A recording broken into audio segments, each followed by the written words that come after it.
Does it bring you joy is the real question in consumer culture.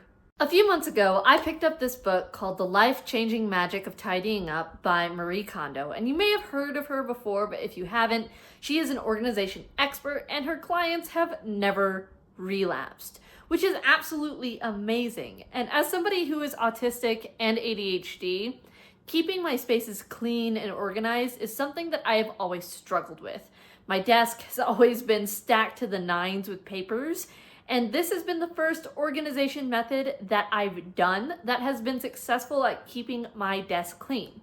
So I wanted to share my experiences with it and bring you along a little bit for the journey of what some of it has looked like for me. So in Marie Kondo's process, there are two distinct phases of cleaning and organizing that you go through.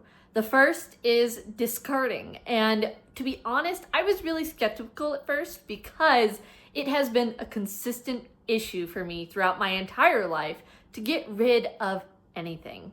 My mother has always needled me about getting rid of things, and I've always had a really hard time doing it because I have such an emotional attachment to a lot of my objects, even the ones that are a little bit more mundane.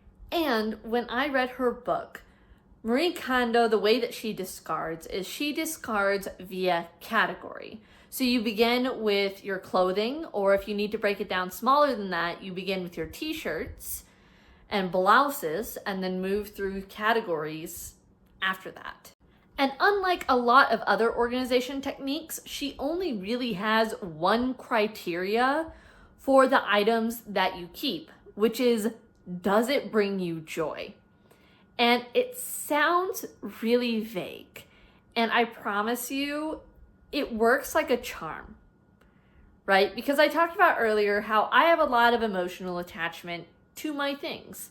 And so when I first started using her method, starting with my clothes as she recommended, I was really skeptical of, I have such an emotional attachment to these clothes. Will I be able to get rid of them even if they fit me and I know I don't wear it? And the answer was, yeah, I've been able to get rid of a lot of things, discard a lot of things. And in her book, she talks about how many garbage bags her clients usually fill and have to take out to the garbage bin.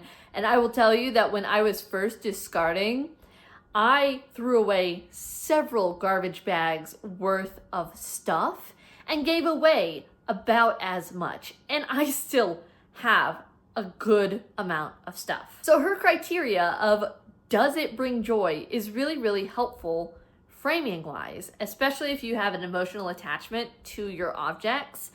Because another thing that she emphasizes is if you're getting rid of an object or discarding it, to thank it for being like in your closet or on your bookshelf or serving you, if you've worn it before, or thank you for making me happy when I bought you, etc., etc.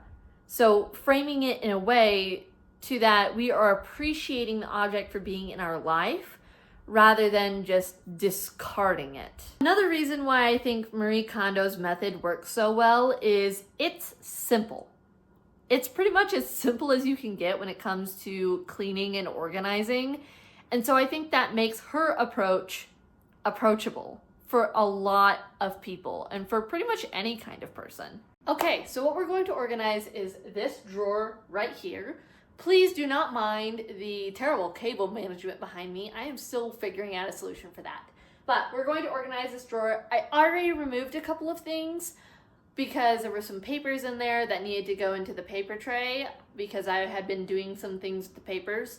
It's like syllabi and stuff for my semester. But let's go ahead and pull all of this out and then we'll start organizing.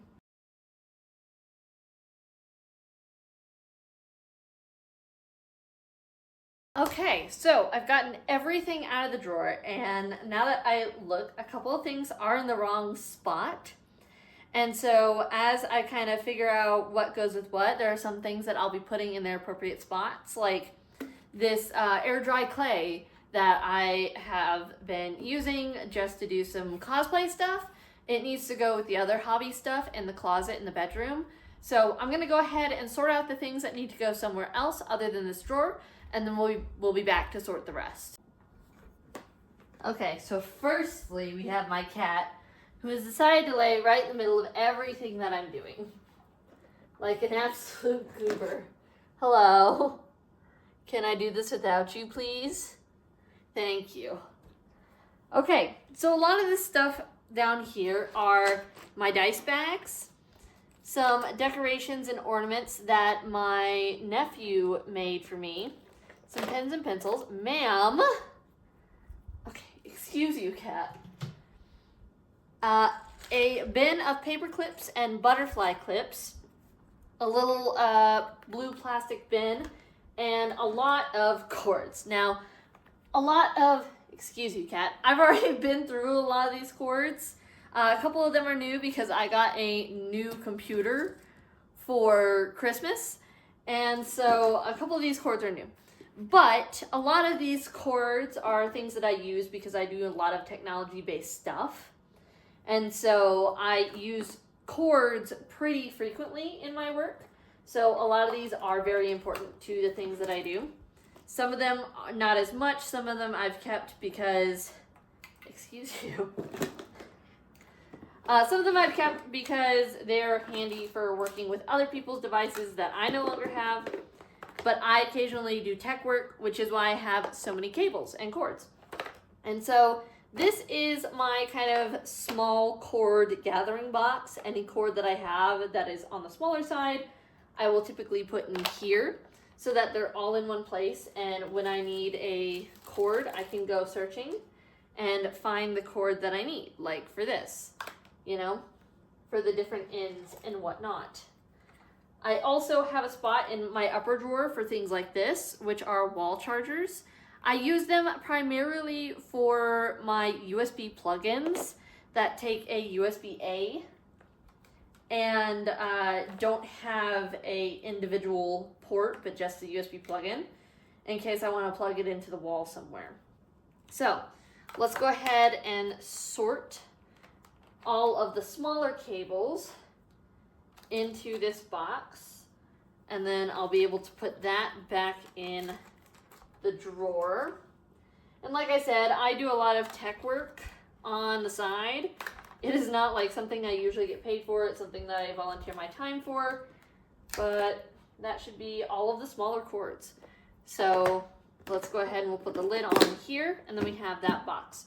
So some of these bigger cords are going to go in my big cord box because I have like HDMI cables and things of that nature to do my setups for my technology. And in case I ever want to set up to like my TV, I can connect my computer or the Nintendo Switch to the TV without much issue. And so that's why I have a lot of these cables. So I'm going to go ahead and put these up where they belong, and then we'll be back for the rest of this stuff. I've put away everything that needs to be put away, and now we are down to kind of the bare bones of what was in this drawer. So first we'll organize and put in the stuff that's already in boxes. So the pens and pencils and the small cables. She recommends that you store things vertically so that it's easier to see what you have. So we're gonna put those in the drawer vertical. Then I have all my dice bags. So some of these, a fair amount of them, these three have dice in them. I'm a dungeon master for D&D, and so I am what my friends call a dice goblin. And if you're asking, do I need all these dice? The answer is yes, because one, they bring me joy, and two, sometimes I have to roll for gigantic monsters that do a lot of damage. So I need a lot of dice to be able to do that. I also really love the colors and patterns that they all come in.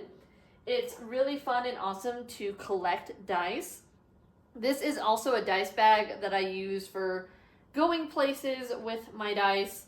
It's one that my mother crocheted because she is a crochet master pretty much at this point. And so I keep this one specifically for traveling with my dice because it is nice and flexible and it's very handy to have. And then I also have this for any mat that I write on for D&D. And then I have my iPad, which I use rarely nowadays, but I still do use it occasionally. So It has a lot of important information that I haven't gotten off it yet, so this is kind of on my to-do list to work on because is not a primary technology of mine anymore, so I plan on giving it back to my dad at one point, but there are still some things that I need to do with it before I can get to that point. So that is also going in the drawer.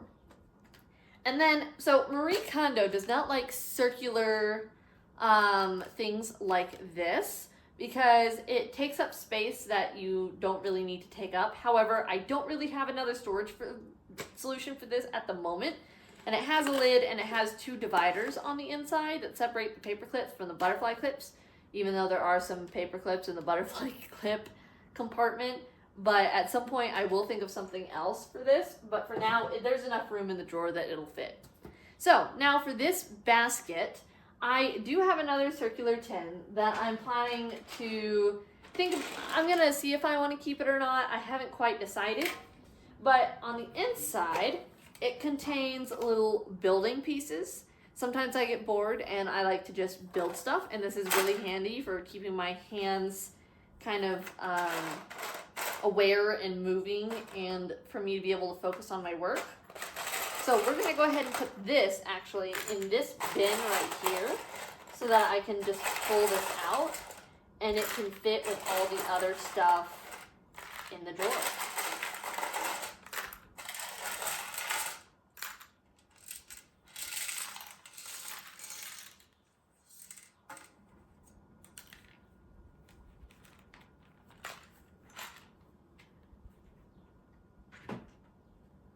Okay, so that is empty and I'm going to figure out what to do with this. I might use it to like wrap a present in or something, because this is a really good like solid container.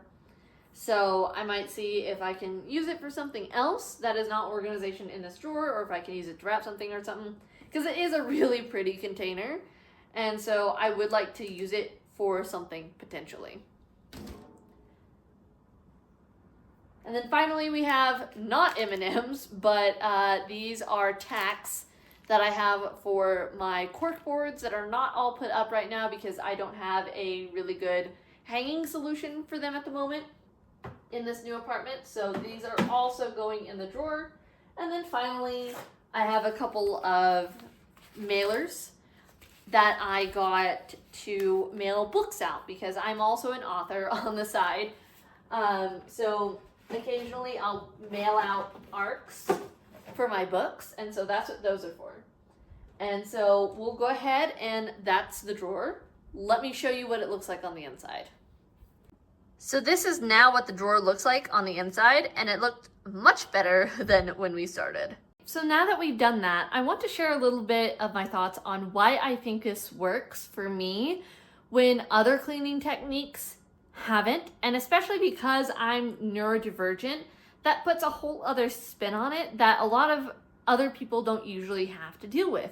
Because a lot of my disability includes a lot of, if I don't have something in sight, I forget that it exists.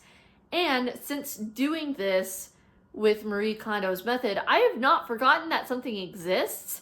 Maybe I've forgotten where I've put it for a hot second, but never that something exists. I do know what I have, and it's been much easier to find it with less stuff to go through than it has been with more stuff to go through. And I also think that Marie Kondo, part of her book talks about her story as to how she learned how to tidy. And part of it was when she had tried to clean for other people, it had almost pretty much always ended in failure. And yet whenever she completely and thoroughly cleaned and tidied her own space, her family soon started following suit. And I think a large part of this is the idea of systemic theory, which is part of my education from graduate school, in talking about how even if you make a change in one part of a system, so let's say there's person A, person B, and person C, and they're all kind of in this cycle. If person A changes completely, well, that's going to disrupt the cycle, and the other two are inevitably going to change. Now, which way they change will greatly depend on who they are and kind of their reactions to person A changing.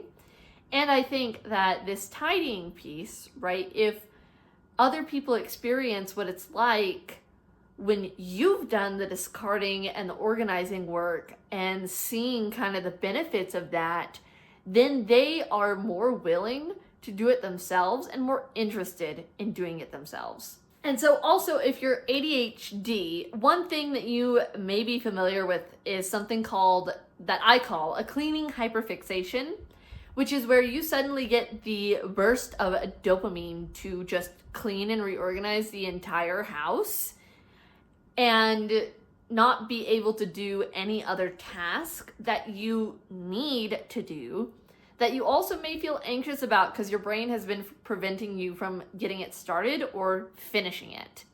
And Marie Kondo kind of calls us out in the book and was like, sometimes these things happen, and part of the reason why it happens is because we've never thoroughly discarded and then organized our space. And so when all of that is done, then all that is left is to confront what we've been avoiding. And I think for me, right, I have noticed that I have felt the urge less and less to organize and discard and go through different parts of the house. The only thing that my cleaning hyperfixations focus on right now is getting the dishes out of the way. And it's because I really hate visual clutter right now. And I will say that is in large part due to kind of my particular flavor of autism. And I need everything to kind of have its place to be able to go throughout my daily routines and my things that I do. My thoughts as to why it has worked so well for me is because I would not be surprised if Marie Kondo was ADHD or autistic or both herself, given kind of some of the things that she calls out in her book that has been like, yikes, was this targeted, Marie? Like, tell me, was this targeted? And I feel like her approach is also a very autistic approach where she's thanking the objects for what they've given her and honoring that emotional attachment instead of viewing the object as just an object, which has been really, really helpful. In a society that really emphasizes consumer culture, I think Marie Kondo's approach is a really great way to figure out what actually brings you joy about your life.